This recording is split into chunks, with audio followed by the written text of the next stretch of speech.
Afternoon. Hello. Right, we're going to start with some teams. How are you looking in particular?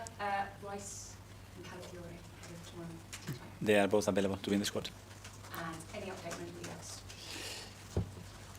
Anybody close to coming back? Anybody had setbacks? No, Tomiyasu and Zinchenko probably available as well. Probably. Yeah. Okay. Jesus obviously has had a very good week. Yeah. There's nothing like a few goals to just get that confidence pumping around his body again. Has it been noticeably different out there? And also, can you not, I mean, is there the sense that having seen what he did on Wednesday night, he almost has to start on Saturday? Well, he was very happy. Everybody in the team was really happy, especially because he helped the team to win the game and get to the semi-finals, which is what we wanted. And you can see that immediate reaction of him, big smile on his face, big energy around him.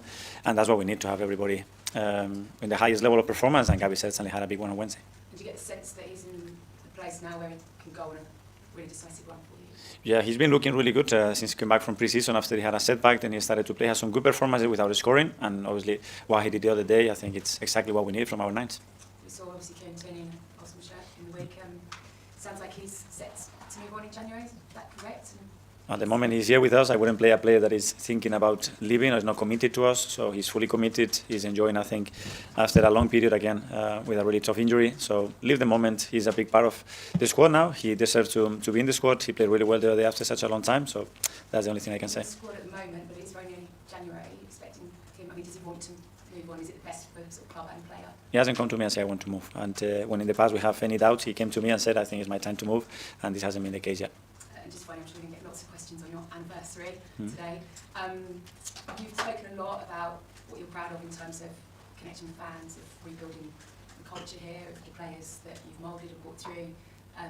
The one desire, a really big piece of where would that really make that 5 years successful for you? Where it would make it or what it is? Yeah, okay, so how would you assess your 5 years? That I really enjoyed it, that it's gone really, really fast, that I'm really grateful to be in the position that I'm in right now, and that I have a lot to learn, a lot to improve, and the best is yet to come. The best is yet to come. For you, it has to be sort of made to silverware, 5 years' time? Well, this is what we want, that to be the big trophies right now, without losing the rest of the things that we have built. That's very important as well.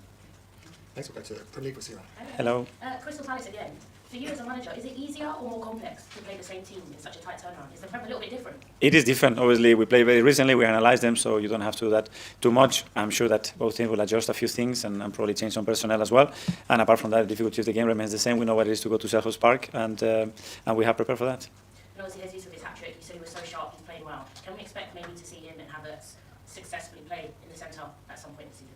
Yeah, that's possible with the players that we have and the connection that we can generate. I think it's very doable to have that kind of situation. And as I said before, really pleased for Gabi's performance, for the team's performance, and most importantly, the fact that we're in the semi-finals. And of course, happy anniversary, Thank 5 you. years at Arsenal. What do you think has changed the most at the club over your time period here, in yourself and in the culture? I don't know, from my point of view, the unity, the connections, and the fact that we are competing in big fronts right now. And we haven't managed to do that in the past years. And that's positive, but there's still a lot to do. Ian, talk to us. Hi, Mikel. Hi, good. First, can I get your reaction to the draw against Newcastle in the semi-final? Let's play them, two very difficult games. We know that the 4 teams that are involved in the semi-finals at the highest level, so it didn't matter who we draw, that the difficulty was going to be there. If you win or draw tomorrow, then I think it's the first time in 20 years a team in London is going to hold calendar year without losing a London derby. I think you played 10 so far, so tomorrow's will be the 11th. What's the secret to that, and how much more different is a London derby to any other game? Well, travel is here. the kind of and range of teams that you play very, very different because it's unique that in such a city we have that many Premier League clubs. But so far it's been good. So hopefully tomorrow we can win it and put ourselves in a great position again. Is it harder playing those games? Because sometimes for London teams who don't win the title, it's always said, well, they've got to play a certain amount of London derbies in a season, whereas in other places around the UK, you play 1 or 2 derbies. I don't see it that way. Obviously, when you look at the calendar of the Premier League, straight away you realise that every opponent is difficult. Every time you have to travel is difficult, and that's it. It's special. I think it's nice for our supporters. It's very convenient, I believe. So that's a positive. Just a couple on your 5-year anniversary. First of all, you made Arsenal relevant again. Title challenges again, trophy challenges again. You also united the club with the supporters, which was important. Is that what makes you, in a sense, gives you the greatest satisfaction? Will that be your legacy here?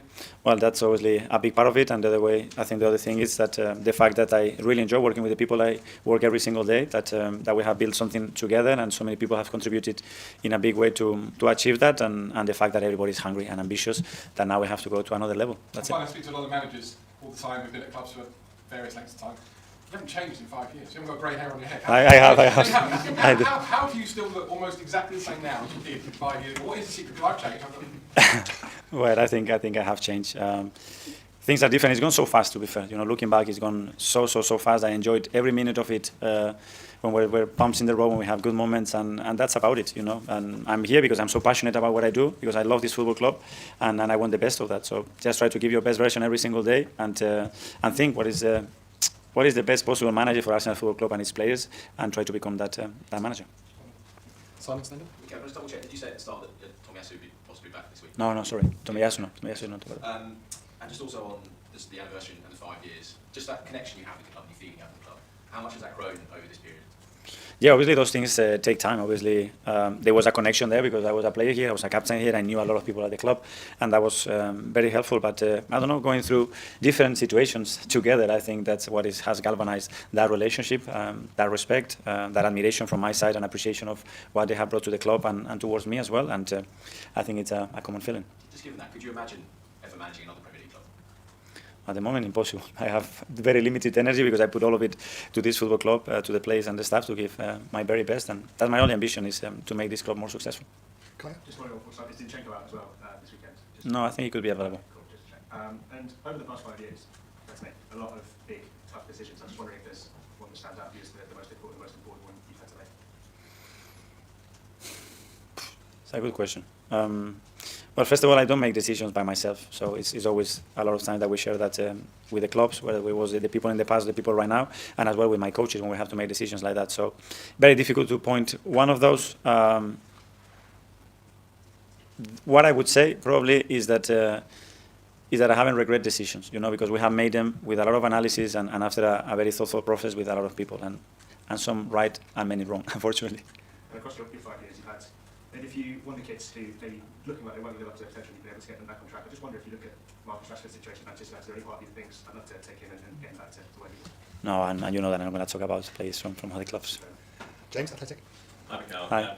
You spoke about the 5 years going really fast for you, and it's been over so quickly. Does that mean that when you project forward, can you easily imagine yourself being here another 5 years?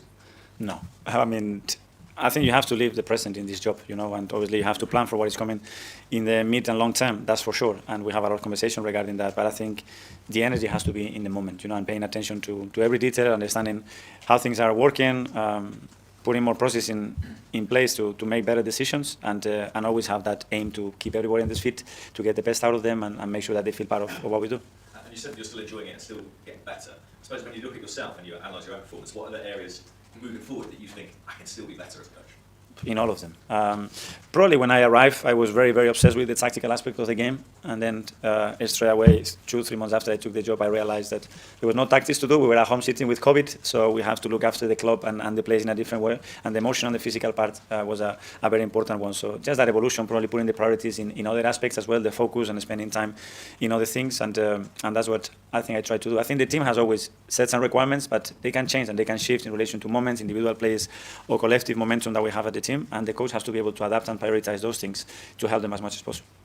Okay, last couple in the live section. Aaron from Bath. Hi, Mikel. Hi. There were times on Wednesday where Timber drifted into advanced roles, almost like an attacking midfielder, as if. How impressed have you been with him adapting to the different roles? And how much creative license do you give him, or is that himself just doing that? Yeah. Well, he's doing that because first of all, it's his nature. He's capable of doing it. He feels very comfortable doing it, and yeah, we try to coach him to play in his strengths, to mold with the qualities that's got around him with his players as well, and very pleased because I think he's been performing really, really well. Okay, and then finally one in Spanish from that. Yeah. Hola. Feliz aniversario. Gracias. Quiero preguntarte, entre los últimos 5 años has tenido 257 partidos debajo de usted como manager de Arsenal. ¿Cuál es tu favorito recuerdo o memoria en los últimos 5 años? Si tiene uno. No sé, muy difícil. El primero siempre es muy especial porque es como tienes un sueño de un día poder entrenar a este maravilloso club y ese día se hace realidad, que fue el día del Bournemouth. Y a partir de ahí empieza una historia que luego yo valoro el día a día de cada partido y el hecho de estar aquí, porque estar tanto tiempo en un club tan grande no es fácil y lo valoro mucho e intentar disfrutarlo. ¿Y qué quieres que siga tu carrera aquí en Arsenal para los próximos años que vienen? ¿Dónde quieres llevar a Arsenal en los próximos años? Mantener muchísimas de las cosas que hemos creado, esta unión, esta cultura, esta ambición, esta conexión con la gente, tanto interna como externamente, que el club tenga una identidad muy clara de lo que quiere, a qué juega, cómo se comporta y a partir de ahí ganar mucho y ganar durante mucho tiempo. Ese es el objetivo. Perfecto, muchas gracias y feliz aniversario. Gracias.